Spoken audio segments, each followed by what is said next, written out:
उस सख्तियों वाले मरहले से वो गुजर गया। अब क्या होता है, ये कुछ बातें आपके सामने बयान करूंगा। ठीक ठीक ये बताना कि सफ़र आखिरत की इब्तिदा में इंसान के मरने के बाद क्या होता है, ये मुमकिन नहीं है, क्योंकि कोई मुर्दा उठकर नहीं बताता है क्या हुआ। लेकिन अल्लाह की किताब में, नबी अकरम सल्लल्लाहु अलैहि वसल्लम की सुन्नत में कुछ जो बातें मिलती है, इन बातों को मैं तरतीबवार आपके सामने रख रहा हूँ। चूँकि रिवायतें मुख्तलिफ है, अहादीस मुख्तलिफ है, कुछ रिवायतें बुखारी की, कोई मुस्लिम की, कोई अबू दाऊद की, कोई तिरमिज़ी की है। लेकिन अगर मैं अलग अलग हदीसें रखूंगा तो शायद उन्वान मुकम्मिल नहीं कर पाऊंगा। तो मैंने इन सब रिवायतों को एक तसलसल दे दिया, कड़ियाँ जोड़ने की कोशिश की है कि ऐसा ऐसा ऐसा ऐसा ऐसा हो सकता है, ताकि एक वाक़े की शक्ल में, एक ऑर्डर की शक्ल में कुछ बातें आपके सामने आए। वरना ये तमाम बातें अहादीस से साबित है और कुछ कुरानी आयतें भी इंशाअल्लाह उसके अंदर आएंगी। तो आइए, सफ़र आखिरत की इब्तिदा मौत से हुई, एंट्री हो गई मौत के साथ, इंसान मर गया, मरने के बाद अब क्या होता है वहाँ से देखते हैं। ये सफ़र आखिरत की इब्तिदा है। नबी अकरम सल्लल्लाहु अलैहि वसल्लम फरमाते हैं, जब इंसान मर जाता है और अगर वो नेकोकार हो तो होता ये है कि खूबसूरत चेहरे वाले फरिश्ते आते हैं और इंतहाई खुशबूदार कफन उसके लिए लाया जाता है और उसके पास आते हैं, खड़े होते हैं और बशारतें देते हैं, खुशखबरियां सुनाते हैं। उसके रब ने उसके सफ़र आखिरत के बाद क्या देने का वादा किया है वो रखते हैं। उसकी रूह मचलती है और उसे अच्छे अच्छे नामों से पुकारते हैं, जिन अच्छे अच्छे नामों से वो दुनिया में पुकारा जाता था उसे मुबारकबाद देते हैं और उसको खुशखबरियां सुनाते हैं। जो ही वो रूह खुशखबरियां सुनती है वो मचलने लगती है सफ़र आखिरत की इब्तिदा के लिए और कहती है, मुझे जल्दी से निकालो, मुझे जल्दी लेकर चलो, ताकि मैं उस चीज़ को पालूं जो मेरे रब ने सफ़र आखिरत के बाद मेरे लिए रखी है और जो बशारत तुम लोग दे रहे हो। फिर फरिश्ते उसको खुशबूदार कफन में जो है कफनाते हैं। उसके बाद पहले आसमान की तरफ लेकर चलते हैं। जब पहले आसमान की तरफ लेकर चलते हैं तो पहले आसमान के फरिश्तों को इस रूह की जो नेक थी, जिसका सफ़र आखिरत शुरू हुआ है, खुशबू आ जाती है और उनको पहले से पता चल जाता है। जब वो आती है रूह, फरिश्ते लेकर आते हैं तो पहले आसमान के फरिश्ते दरवाजे खोलते हैं, आसमान के इस्तकबाल करते हैं और कहते हैं कि मुबारक हो तुमको, अल्लाह ने तुम्हारे लिए इनामात लिखे रखे, आओ जो है ऐसी रूह जिसने नेक अमाल किए। और उस नेक इंसान की रूह को वो कबूल करते हैं, एक्सेप्ट करते हैं, खुशामदीद कहते हैं और उसको बशारतें देते हैं। और वो रूह जो है उस आसमान से लेकर पहले आसमान तक पहुंची है, खोले गए दरवाजे दूसरे आसमान की तरफ जाती है और हर मरहले में, हर आसमान में यही बशारतें दी जाती है और वो खुश होती है और 7वें आसमान तक उसकी रूह ले जाई जाती है। 7वें आसमान तक उसकी रूह ले जाई जाती है। फिर अल्लाह ताला हुक्म देता है, इसे वापस उसी जगह डाल दो, इसलिए कि मैं इसे दोबारा इसी से उठाऊंगा। फिर उस रूह को लाकर कब्र के अंदर डाल दिया जाता है। वो नेक इंसान जब कब्र में डाल दिया जाता है तो डालने के बाद वो नेक इंसान जो कब्र में जो है बैठ जाता है, याद रखिए। और उसके बाद वो मरहला शुरू होता है जो बहुत सख्त मरहला है, वो है सवाल और जवाब का मरहला। मुनकर और नकीर 2 फरिश्ते दाखिल होते हैं। बहुत अंदाजा लगाइए, मिट्टी का घरौंदा है कब्र, ना कोई दिया है, ना कोई लाइट है, ना कोई ऐसे टिमटिमा छोटी सी रोशनी भी मौजूद नहीं है और उस कैफियत ने उस मिट्टी के नीचे इंसान दबा हुआ है। दुनिया में छोटे मोटे कीड़े मकोड़ों से लोग डरते हैं। अंदाजा लगाइए, अगर अमाल सही ना किए तो फिर ढेरों मन मिट्टी नीचे दबना है, कोई साथी नहीं, कोई लाइट नहीं, कोई मददगार नहीं और इतनी खौफजदा खौफनाक मुनकर और नकीर जो कब्र मिट्टी को फाड़ते हुए आए। अंदाजा लगाइए, दुनिया में कोई इंसान गुस्से में आ जाए तो हम डर जाते हैं, वो फाड़ते हुए आएंगे और बिजली जैसी आवाज होंगी। लेकिन नेक इंसान आकर उसे उठाएंगे और उठाने के बाद उससे 3 सवाल करेंगे। और पहला सवाल किया जाएगा, मन रब्बुका, तेरा रब कौन है। नेक इंसान इत्मीनान से बैठेगा और आप फरमाते हैं कि सूरज गुरूब होता दिखाया जाएगा। ये सब गायब की बातें हो रही है। खबर के मामला सफर आखिरत पूरा गायब से मुताल्लिक है। सूरज डूबता हुआ दिखाया जाएगा। वो कहेंगे, फरिश्तों सवालों के जवाब मैं बाद में देता हूँ, असर का वक्त जा रहा है, सूरज डूब रहा है, मैं नमाज पढ़ लेता हूँ। फरिश्ते बताएंगे ये कब्र है, यहाँ नमाज की जरूरत नहीं। तो कहेंगे हाँ ठीक है, कंटिन्यू करो, आगे बात करते हैं। चूंकि वो दुनिया में नेकी का आदी था और बिलखुसूस नमाज का आदी था, लिहाजा खबर में भी जब सूरज को डूबता हुआ देखता है तो कह रहा है कि असर का वक्त जा रहा है, मैं पढ़ लेता हूं। तो अंदाजा लगाइए नमाज के कितने फवायद हैं। बताया जाएगा नहीं खत्म हो गया, नमाज का सिलसिला नहीं है, अमाल खत्म हो गए, जो हो गए हो गए, अब तुम लिहाजा बैठो और जवाब दो। तो जब पहला सवाल किया जाएगा वो कहेगा मेरा रब अल्लाह है। दूसरा सवाल होगा मन नबियू का, कौन है तुम्हारे नबी। तो वो जवाब देगा मेरे नबी मोहम्मद सल्लल्लाहु अलैहि वसल्लम है। तीसरा सवाल होगा मा दीनों का, दीन क्या है तुम्हारा, किस दीन पर थे दुनिया में? वो कहेगा मेरा दीन इस्लाम था। ये कहने के बाद जब एक नेक इंसान अपने सफर आखिरत के इब्तिदा में जो टेस्ट उसका होगा, जो ओरल उसका लिया जा रहा है, जो वाइवा उसका हो रहा है, उसमें अगर वो राइट आंसर्स देता है इन तीनों क्वेश्चंस के, तो नतीजा ये होगा फरिश्ते सवाल जवाब का सिलसिला खत्म कर देंगे। तीनों जवाब इसने दिया है और एक खिड़की खोली जाएंगी और जहन्नुम बताई जाएंगी और कहा जाएगा ये वो चीज है जिससे तेरे रब ने तुझे बचा लिया। वो बंदा शुक्र अदा करेगा और एक खिड़की खोली जाएंगी और बताया जाएगा ये तेरा मुकाम है जन्नत में, ये तेरा मुकाम है। वो रूह मचल उठेंगी और वो फरिश्तों से कहेगा नेक इंसान, ऐ फरिश्तों मुझे मोहल्लत दे दो, मैं जाके अपने रिश्तेदारों को बता देता हूँ ये मेरे रब ने नेकियों की वजह से दिया है। फरिश्ते कहेंगे लौटने का चांस, लौटने का जो है कोई जो है इसके अंदर इम्कान नहीं है, लिहाजा तुम इत्मीनान करो। और फिर वो इंसान दुआ करेंगे अल्लाह क़यामत जल्दी कायम कर, क्योंकि वो मुकाम मुझे चाहिए जो बताया गया मेरा वहाँ। और वो कहेंगे क़यामत जल्दी कायम कर अल्लाह, ताकि मैं उठूं उस रोज और सफर आखिरत का जो एंड होगा उसमें जो डेस्टिनेशन जो बताया जा रहा है, जो मुझे मिलने वाला है, ये मुझे जल्दी से मिल जाए। और उसके बाद वो जन्नत की खिड़की खुली रहेंगी, उसकी कुछ हवाएं वो महसूस करेगा, एक बेहतरीन बिस्तर उसके लिए बिछाया जाएगा और फरिश्ते कहेंगे ऐ शख्स आराम से इत्मीनान से सो जाओ, तुम्हारा सफर मतलब उसका सफर शुरू हो गया, इत्मीनान से तुम इस पे सो जाओ। और उसको एक दुल्हन की तरह बिस्तर पे सुला दिया जाएगा और उसके बाद वो इत्मीनान से सो जाएगा। अल्लाह की तरफ से हुक्म होगा इसका नाम इल्लीयीन में नेकोकारों के रजिस्टर के अंदर इंदराज कर दिया जाए, लिख दिया जाए, उसका रजिस्टर में नाम लिख दिया जाएगा नेकोकारों की। आइए इसके बिलमुकाबिल वो इंसान जो गुनाह करता था, मासियत, जुर्म, कुफ्र, शिर्क, निफाक, उसकी जिंदगी उसमें गुजरी, इस शख्स की मौत कैसी आती वो भी देखिए, इसका सफर आखिरत स्टार्ट कैसा होता वो भी देखते हैं हम। अल्लाह रब्बुल इज्जत हम पर रहम करे और हमारी हिफाजत करे। बहुत सख्त सफर है, वैसे मौत की हौलनाकी कितनी खतरनाक थी, लेकिन एक जो गुनाहगार इंसान होता है उसके पास फरिश्ते जब उसकी रूह का वक्त आता है, पहले तो कहता मोहलत दी जाए, छूट ढील दी जाए, कहा जाता ढील नहीं है। उसके बाद फरिश्ते जो कि इंतहाई घटिया सूरतों में, बुरी सूरतों में आते हैं और इंतहाई बदबूदार टाट का एक उसके लिए कफन लाते हैं और लाने के बाद कहते हैं कि ऐ मग़ज़ूब रूह, अल्लाह का तुझ पर गज़ब होने वाला है, तूने गुनाह और मासियत के, निकल, तेरा मुकाम ये। चूंकि जैसा नेक आदमी को बशारत दी जाती है, इसको इसका मुकाम के ताल्लुक से बशारत दी जाती है, निकल तुझे यहां जाना है। और वो गुनाहगार इंसान कहता है कि नहीं, मैं नहीं निकलूंगा। उसकी रूह जिस्म के अंदर जाती है, जब वो रूह अंदर जाती है तो उसी माहौल की, उसी हालत की एक तस्वीर अल्लाह ने बयान की और कहा वन्नाज़ियाति ग़रक़ा, क़स्मन फरिश्तों की जो रूहों को जिस्म में डूब डूब कर गौते लगा लगा कर खींच कर निकालते हैं।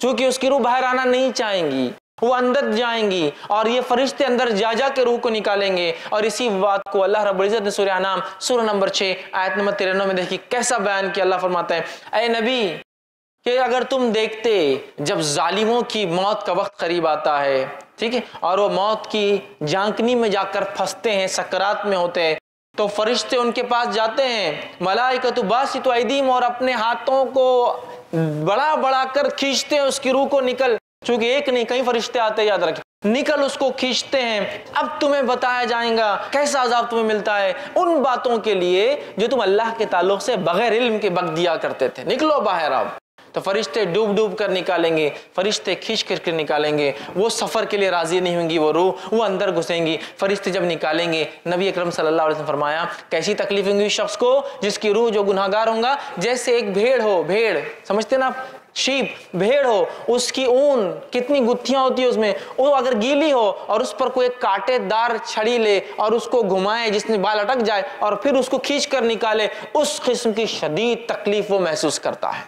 और उसकी जिल्द जो है जैसा निकलती है, तकलीफ महसूस करता है और तकलीफ महसूस करता है। लेकिन उसे फरिश्ते निकालते हैं, बदबूदार निहायती गंदे टाट के अंदर उसे लपेटते हैं। लपेटने के बाद पहले आसमान पे ले जाते हैं। पहले आसमान के फरिश्ते कहते हैं इस मग़ज़ूब रूह के लिए आसमान के दरवाजे नहीं खोले जाएंगे, वापस चली जाओ। और इस इंसान को फरिश्ते इंतहाई घटिया घटिया नामों से पुकारेंगे जिससे दुनिया में चिढ़ता था और नफरत करता था। खबर में आने के बाद वही हौलनाकी मुनकर और नकीर जाहिर होंगे जिनकी आवाज बिजली की कड़क जैसी होंगी और आकर सवाल करेंगे उससे और कहेंगे मन रब्बुका, तेरा रब कौन था?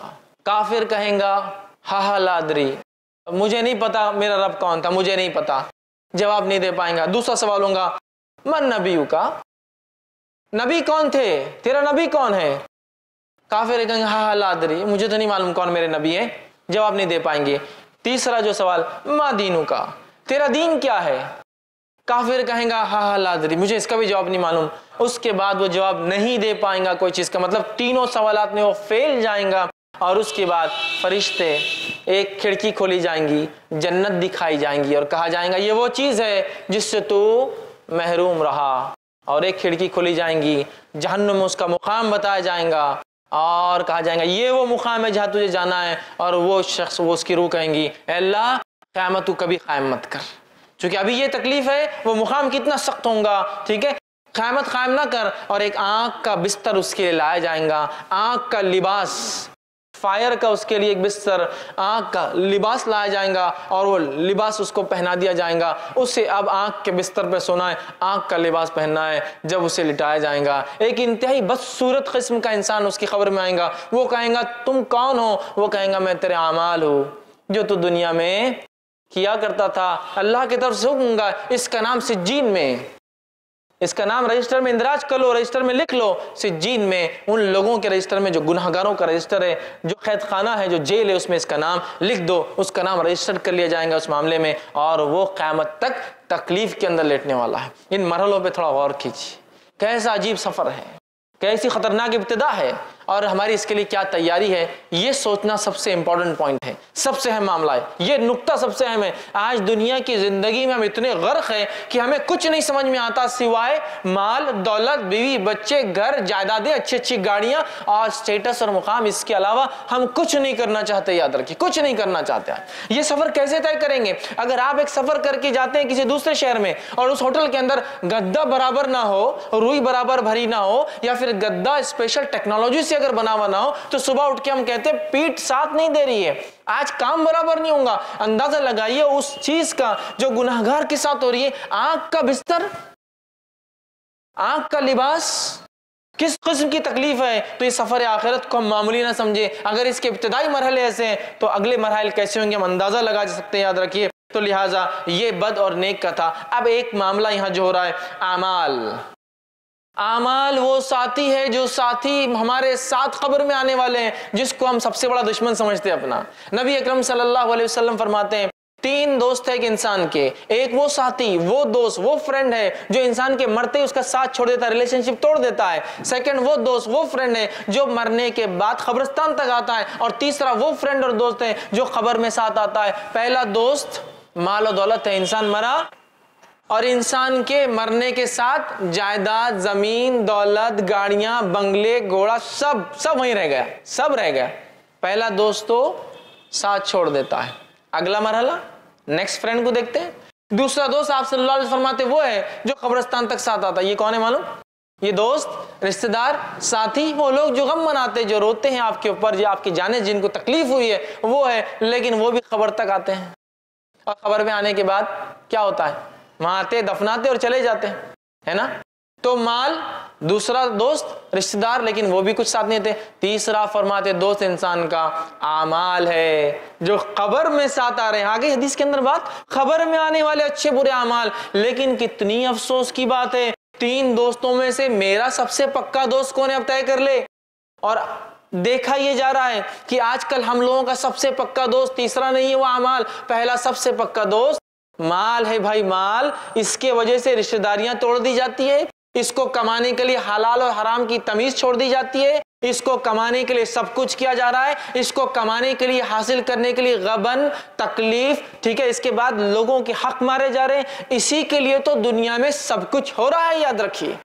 और ये सबसे पक्का दोस्त है। इसी की वजह से तो हमने सुन्नतों को तर्क किया, इसी की वजह से तो फराइज को हमने छोड़ा। अरे भाई जोहर के टाइम पे नमाज को चल जाएंगे तो काम कम होगा, सैलरी कम हो जाएंगी, लिहाजा 1 घंटा बढ़ जाएगा ना। इसी के लिए तो हमने नमाज फराइज छोड़े, इसी के लिए तो जो रिश्तों को जोड़ने का हुक्म है वो तोड़े कि रिश्ते बाकी रखेंगे तो आ जाएंगे कल को गरीब रिश्तेदार, बोलेंगे ये दो ये दो ये दो, कहां से लाऊंगा, तोड़ो रिश्तेदारियां, चूंकि माल मांग लेंगे ये। तो इसी के लिए तो सब कुछ किया, इसी के लिए अहकामात छोड़े इस्लाम के, इसी के लिए फ़राइज़ छोड़े, इसी के लिए रिश्तेदारियां तोड़ी, इसी के लिए बगैर हलाल और हराम की तमीज़ के, और मैंने हराम कमाया, रिश्वतखोरी की, गबन किया, चोरी की, जो कुछ हो सकता है किया, माल हासिल किया, और ये ऐसा बेवफा साथी है, फर्स्ट स्टेज में ही छोड़ देता है, इंसान मर के चला जाता है, झगड़ा जायदाद का चलते रहता है।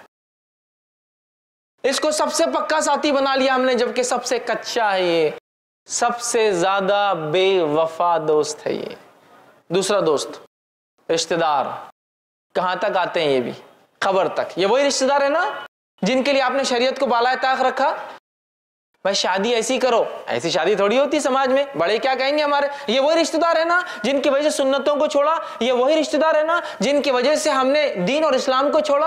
अरे भाई पूरे खानदान में कोई अमल नहीं करता, मैं कैसे करूंगा, नाम दिखाना है समाज में, आगे बढ़ना है, बच्चों की शादियां वगैरह होना है, लिहाजा मैं ये कुरान हदीस और सुन्नत की बात नहीं कर सकता यहाँ। तो ये रिश्तेदार जिनके लिए आपने इस्लाम को छोड़ा, ये रिश्तेदार है जिसके लिए आपने सब कुछ किया, इस्लाम और शरीयत को बाला ताक रखा, सुन्नतों की अहमियत को हमने वो किया। मैं मेरा बेटा है इसके लिए कैसा होगा, ये कर लिया, मेरी बेटी है। रिश्तेदारों के लिए ये इतने बेवफा है, बस कब्रिस्तान तक आएंगे, 2 आंसू बहाएंगे, बीवी हो तो 4 महीने 10 दिन गम करेंगे, उसके बाद सब कुछ दुनिया का चलने लगेगा। कोई साथ नहीं आ रहा माल, कोई साथ नहीं आ रहा खबर में, एक भी रिश्तेदार जिसके लिए ये 2 फ्रेंड्स के लिए सब कुछ किया, ये सबसे बेवफा है। तीसरा जो दोस्त है जिससे सबसे कम और हल्की दोस्ती और फ्रेंडशिप है मेरी और आपकी आज, वो है अमाल।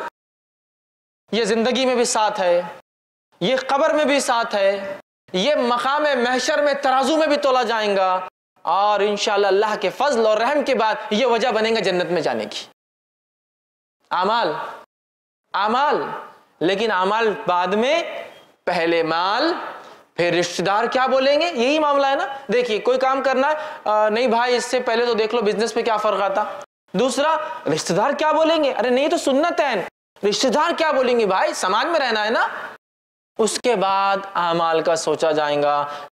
तो ये दोस्त, ये अमाल जिसको हमने सबसे कमजोर दोस्त बना लिया, उससे वो मजबूत दोस्ती और रिश्ता नहीं रखा, यही वो अमल है जो हर जगह आने वाला है, खबर में भी आएगा, खबर में भी आएगा। एक तो मसला हल हुआ।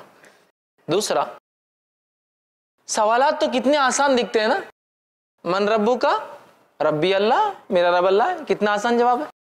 मन नबीयू का, मेरा नबी कौन है, कितना आसान जवाब, किसको नहीं पता कि नबी मोहम्मद सल्लल्लाहु अलैहि वसल्लम है हमारे, आसान। माँ दीनों का, दीन क्या था तेरा, कितना आसान है दीन इस्लाम।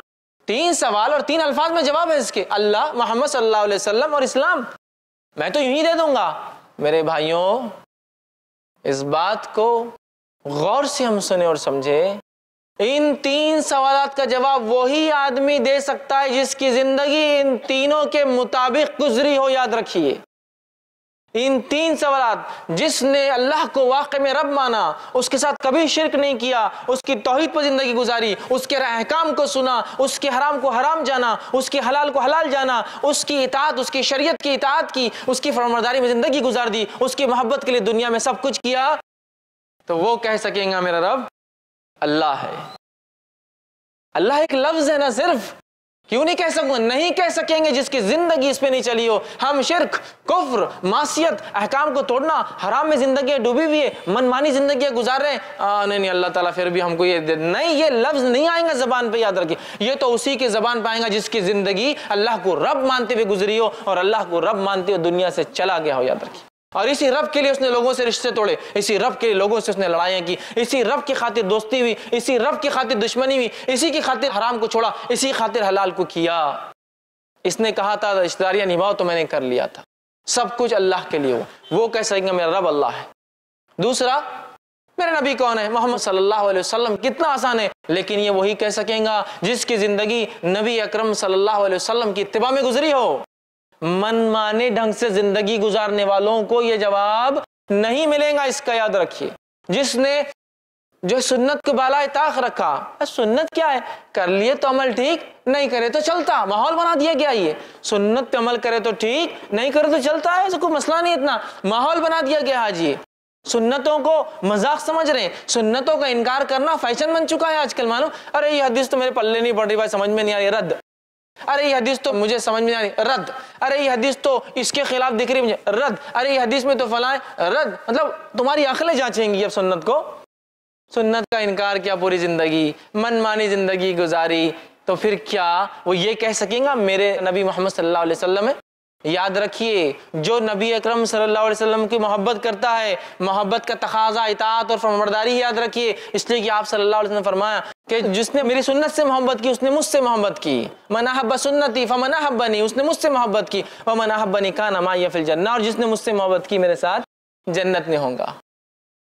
नबी अकरम सल्लल्लाहु अलैहि वसल्लम की सुन्नतों से मोहब्बत करना है और अपनी ज़िंदगी को सुन्नतों के मुताबिक ढालना है। फिर चाहे मेरा समाज और माशरा कुछ भी बके मेरे बारे में, मैं तो ऐसी ज़िंदगी जीऊँगा। यही सहाबा का तर्ज था, यही उनका तरीक़ा था, इसी पे ज़िंदगी गुजारी। और एक एक सुन्नत तो कैसे मानते थे। बहुत बड़ा वाक़या सुनाने का वक्त नहीं है, एक वाक़या सुना तो अब्दुल्लाह इब्न उमर रज़ी अल्लाह अन्हुमा सफ़र को निकलते, हज के सफ़र को जाते हैं। एक मुकाम पे ऊँट रुकते हैं, दूसरे ताबईन सोचते हैं क्योंकि जो इनके साथ थे सीखना चाहते थे, क्यों तो इन्होंने अल्लाह के रसूल सल्लल्लाहु अलैहि वसल्लम के साथ हज किया था कि क्या क्या हज में होता है। लोगों को लगा शायद अब्दुल्ला अब नमाज असर पढ़ेंगे। सब उतरे, अब्दुल्ला इब्न उमर रज़ी अल्लाहु अन्हुमा एक मुकाम पे गए, वहाँ जाकर ऐसे बैठे जैसे इस्तंजा पेशाब करने को बैठता है, वहाँ इस्तंजा के लिए बैठे। बैठ कर उठे, लोगों ने क्या किया, हम यहाँ वजू करके नमाज नहीं पढ़ेंगे और आपने तो पेशाब भी नहीं किया, बस बैठ के आ गए। तो कहा नहीं ना, हम नमाज पढ़ेंगे ना ही असर करेंगे। तो नबी अकरम सल्लल्लाहु अलैहि वसल्लम, क्योंकि असर तो उस मुकाम पे पड़ी, तो कहा फिर यहाँ क्यों रुके हो? तो कहा नबी अकरम सल्लल्लाहु अलैहि वसल्लम के साथ मैं हज के सफ़र पे था, आप सल्लल्लाहु अलैहि वसल्लम यहाँ इस्तंजा फारिग हुए थे, मुझे आया तो नहीं था, फिर भी मैं बैठना पसंद करता हूँ यहाँ। कैसी इत्तिबा है, ये है मोहब्बत, ये है इताअत। कि नहीं समझ में आ रहा हमको क्यों नबी ने किया, बस किया हम कर रहे हैं उसको, ये मोहब्बत है।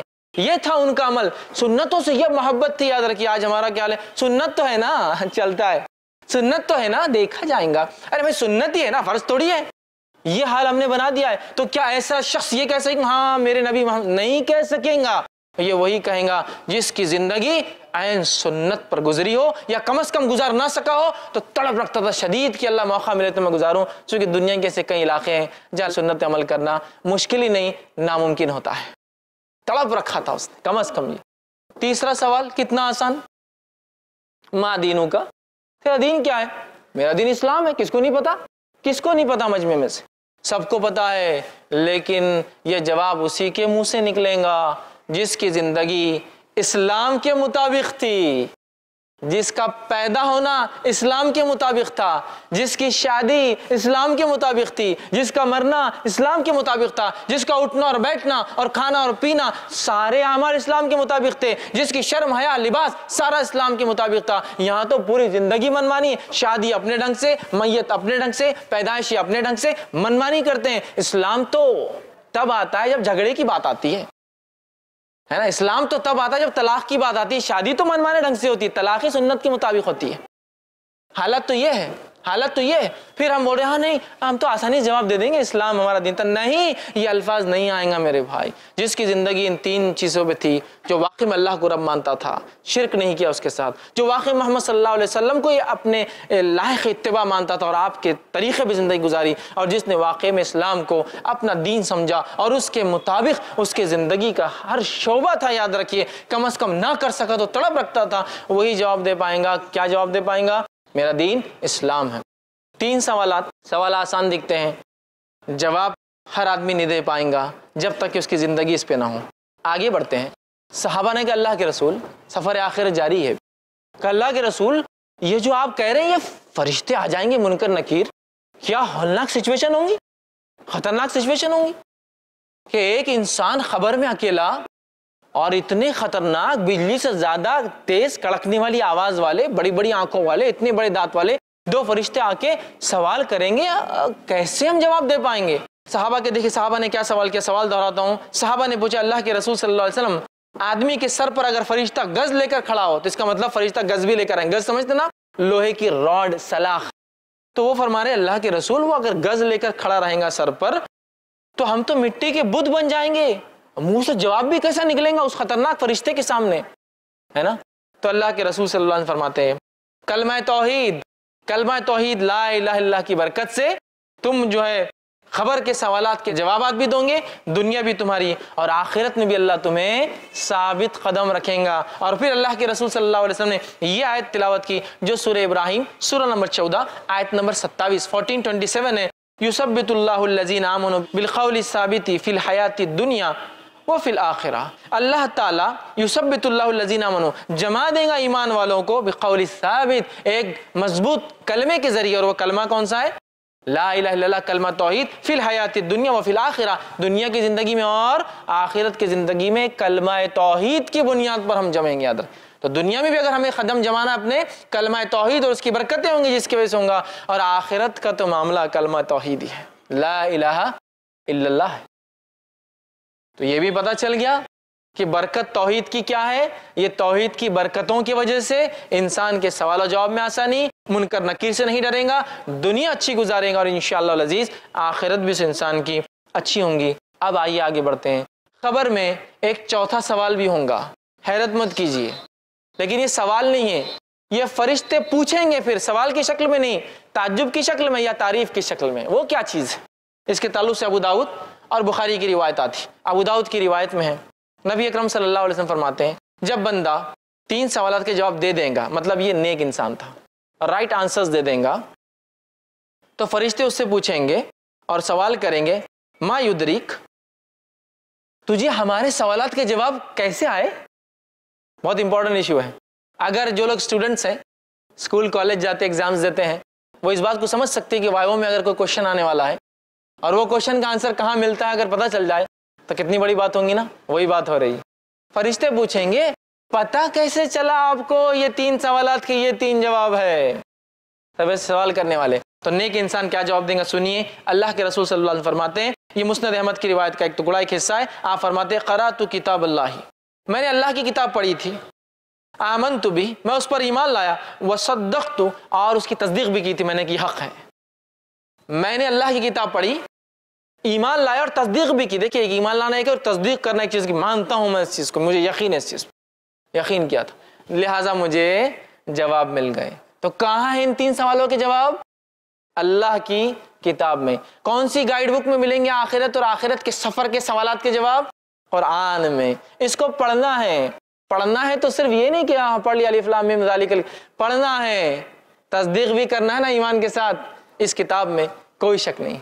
तो जो किताब की इब्तिदा ये हो रही है, अक्सर किताबों पे लिखा होता है, मुसन्निफ की गुजारिश, किताब में अगर गलती हो तो हमें बता दे, अल्लाह आपको जज़ाए खैर देगा। इस किताब की इब्तिदा में अल्लाह कह रहा है, ज़ालिकल किताबु ला रैब फीह, इस किताब में अल्लाह की तरफ से में कोई शक नहीं है, तुम्हें कुछ शक और शुबा नहीं करना है, पढ़ो और सिर्फ अमल करना है तुम्हें। ऐसी किताब इतने प्यारे अंदाज से शुरू होती है। इस आयत को अगर समझना है ना, तो कभी अहले किताब की ज़िंदगियों को देखे तो बहुत तसल्ली होती। क्या किताब है! अहले किताब सिर्फ यही तय करते परेशान है, ये किताब का हिस्सा है या ये किताब का हिस्सा नहीं है, ये किताब का हिस्सा है या ये किताब का हिस्सा नहीं है। एक ज़माने में ये किताब थी, अगले ज़माने में रद्द हो गई, एक ज़माने में ये थी, अगले ज़माने में बोलते ये मौजूद थी। ये हालत है। अल्हम्दुलिल्लाह इस किताब को सिर्फ आप खोल रहे हैं और इसमें लिखा हुआ है इस किताब में कोई शक नहीं। लेकिन जिस चीज़ में जब शक नहीं होता है तो इसका क्या माना होता है मालूम आपको? इसका माना होता है फिर उसे अमल करना भी लाजिम है। हुकूमत ने कानून पास किया, कानून अगर हुकूमत की तरफ से कोई शक नहीं है तो अमल करना लाजिम है। ज़ालिकल किताबुल आयत, कुरान पढ़ना है उसको। देखिए, शुरुआती हो रहा तो इतनी बेहतरीन बात से, तो आगे क्या क्या होंगे असबाक पता नहीं है ना। मतलब पढ़ते जाएंगे तो खजाने पे खजाने। तो कहा मैंने कुरान पढ़ा था। क्वेश्चंस 3 आंसर गाइड बुक बता दी गई क्या है।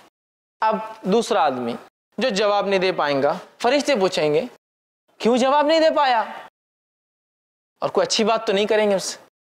क्यों जवाब नहीं दे पाए तो वो कहेंगे ला दरईता वला तलईता, मतलब क्यों जवाब नहीं दे पाए तो वो कहेंगे ना मैंने कुरान पढ़ा ना समझा। तो फरिश्ते कहेंगे तूने ना जाना न तूने पढ़ा।